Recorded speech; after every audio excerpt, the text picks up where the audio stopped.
Kita bicara tentang self, diri. Sejak lahir manusia telah dipenjara dalam sebuah sel yang kita sebut dengan diri. Dan sejak itulah manusia diberikan surat mandat kehidupan oleh Tuhan. Dan kita kemudian menjalani kehidupan ini. Tetapi ketika kita baru lahir, kita tidak memiliki daya apa-apa, bahkan belajar tentang kehidupan pun kita belum bisa. Maka surat mandat itu dipegang oleh orang tua. Dan orang tua kemudian membesarkan kita, melatih kita agar kita bisa mandiri. Sampai suatu ketika kemudian orang tua menyerahkan surat mandat itu kembali kepada kita. This is your life. Dan Anda pun kemudian membawa diri Anda kemana Anda ingin menjalani kehidupan. Sampai suatu ketika Anda harus membesarkan orang lain lagi. Dan itulah yang kita sebut dengan diri. Diri yang kita bawa kemana-mana. Diri ini bisa berbentuk daging, kulit, tulang, dan lain sebagainya. Dan diri ini kita bawa kemana-mana dan di dalamnya ada pengemudinya. Masalahnya, apakah kita sadar bahwa kita bisa menjadi pengemudi bagi hidup kita, bagi diri kita? Dan pada sebagian orang, tentu saja dia merasa lebih nyaman menjadi penumpang. Penumpang dalam kehidupan, ketika pertama-tama kita dibesarkan oleh orang tua kita menjadi penumpang di tengah keluarga kita. Kita dituntun, dimandikan, dibesarkan, diberi makan, disekolahkan, diberitahu harus melakukan ini tidak boleh, dan lain sebagainya. Sampai suatu ketika kita sudah tahu sendiri mana yang boleh, mana yang tidak boleh. Kita harus kemana? Orang tua yang bijak adalah orang tua yang mengatur anak-anaknya agar anak-anaknya bisa mengatur dirinya sendiri. Tetapi entah bagaimana, ada juga orang yang menikmati kehidupan sebagai penumpang. Diatur, ditata, diurus, karena kita tidak harus berpikir. Banyak orang yang berpikir ketika dia sekolah, dia sudah berpikir. Kenyataannya, sistem persekolahan kita lebih banyak menghafal. Maka kita kemudian mencari apa isi buku, dan di sekolah kemudian isi buku ini dieja oleh gurunya, dijelaskan oleh gurunya, kemudian setelah itu dihafal, diingat, dan pada saat ujian, kemudian guru memberikan pertanyaan dari buku yang sudah diajarkan, dan kemudian anak-anak menulis pada kertas, dan kertas ini isi yang ditulis oleh para murid kemudian dibandingkan dengan isi buku yang telah diberikan oleh gurunya.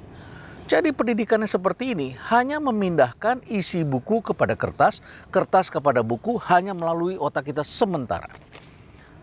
Kita belum dilatih berpikir.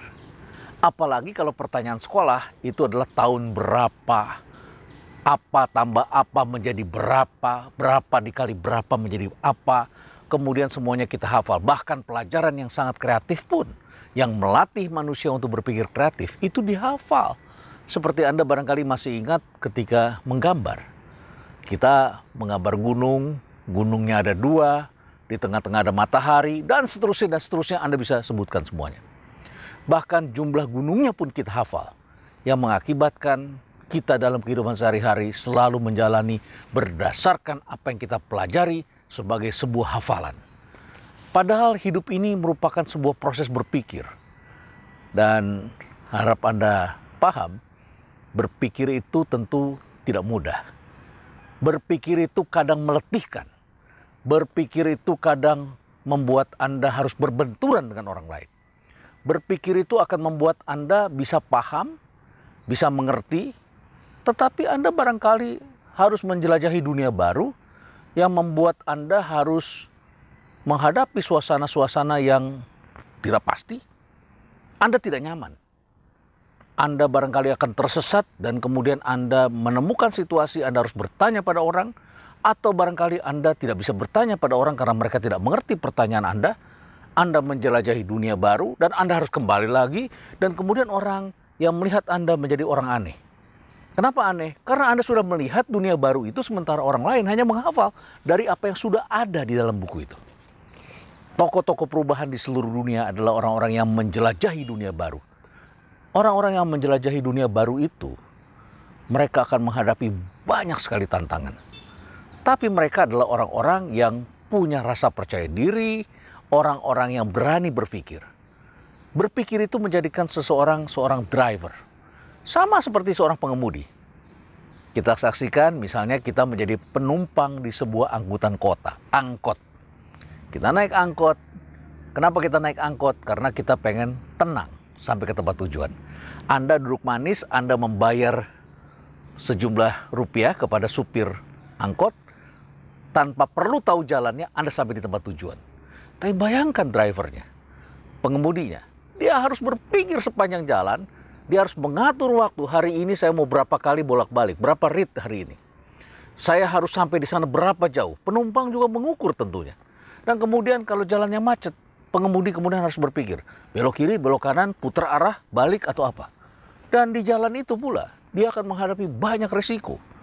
Resiko barangkali disenggol kendaraan lain. Resiko barangkali menabrak kendaraan lain. Menabrak orang yang sedang menyeberang. Baik salah dia maupun bukan salah dia. Dan kalau dia menghadapi hal itu, maka orang itu harus berhadapan dengan masalah hukum. Kita tidak pernah melihat bukan seorang pengemudi menabrak orang di jalan dan yang kemudian yang diadili, dipenjarakan adalah orang yang menumpang. Tidak pernah. Penumpang adalah orang yang hidupnya sangat aman. Dan pengemudi harus memikirkan bagaimana caranya agar dia bisa pergi dan kendaraan itu tetap sehat. Kendaraan itu tidak rusak. Oleh karena itu dia harus merawat kendaraannya. Tapi penumpang dia boleh ngantuk, dia boleh tertidur dan tidak perlu berpikir. Oleh karena itu kita membedakan dua jenis self di sini. Driver atau passenger. Passenger adalah orang yang cari aman, tidak perlu berpikir, dan dia nyaman dengan hidupnya. Tetapi suatu ketika tidak ada kendaraan, tidak ada orang yang bisa membawa dia ke tempat tujuan, maka dia akan terjepit, hidup dalam masa lalu dan tidak bisa mencapai tujuan apa yang dia inginkan.